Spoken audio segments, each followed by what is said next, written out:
മെയ്ദിനെ ആ ചെറിയ സ്പാനർ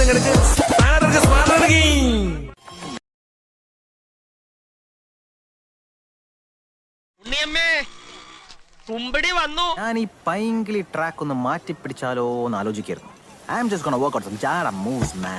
ഞാൻ കടപ്പെട്ടിരിക്കുന്നത് പ്രജകളോട് മാത്രമാണ്.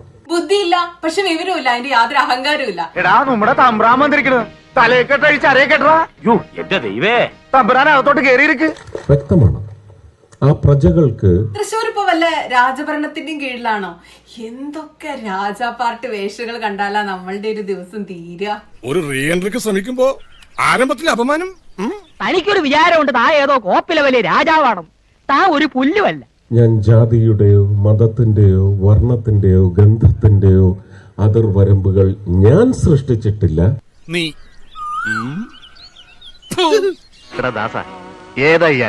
പക്ഷെ ഞാൻ സൃഷ്ടിച്ചു എന്ന നിർബന്ധപൂർവം ദുഷ്ടലാക്കോടെ ഒന്ന് എഴുന്നേറ്റ് ബഹുമാനിക്ക്. രാജാവാ? ഏത് രാജ്യത്തെ? കൊച്ചി രാജ്യത്തെ. ഞങ്ങൾ ഇവിടുത്തെ രാജാക്കന്മാരാണ്. അത് അവതരിപ്പിക്കുന്നവന്മാർ നാശത്തിലേക്ക്, അത്ര എനിക്ക് പറയാൻ പറ്റും.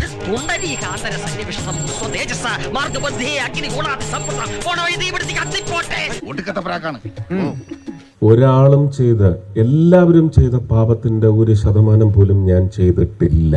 ഫൂളിഷ് ലൈസ് ഒക്കെ എല്ലാവരും വിശ്വസിക്കുന്നു വിചാരിച്ചിട്ടാ? സ്വന്തം ഇഷ്ടത്തിന് തട്ടിവിടുന്ന നാക്കെടുത്താന്നുണേ പറയൂ. ഒരേ ഒരിടം തൃശ്ശൂര് മാത്രം പോയപ്പോൾ ഉള്ള പട്ടി ഷോ ആണ് നമ്മളിപ്പോ ഈ കണ്ടുകൊണ്ടിരിക്കുന്നത്. അത് നെഞ്ചത്ത് കൈവച്ച് പറയാൻ സാധിക്കും. ആലോചിച്ചപ്പോഴേ രോമം എല്ലാം എണീറ്റ് നിൽക്കുന്നു.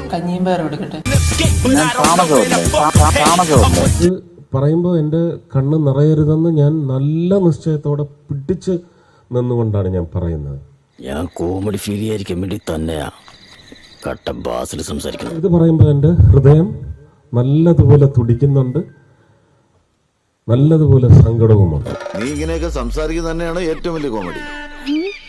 എന്നെ കുഴിയിലാക്കാനായിട്ട് കച്ചകെട്ട് ഇറങ്ങിയിരിക്കാനുള്ള തെണ്ടി. കുത്തും ആലോചിക്കണം. കണ്ട അണ്ടനും അടവണ്ണൊക്കെ വോട്ട് ചെയ്താൽ ഇങ്ങനെയൊക്കെ ഉണ്ടാവും.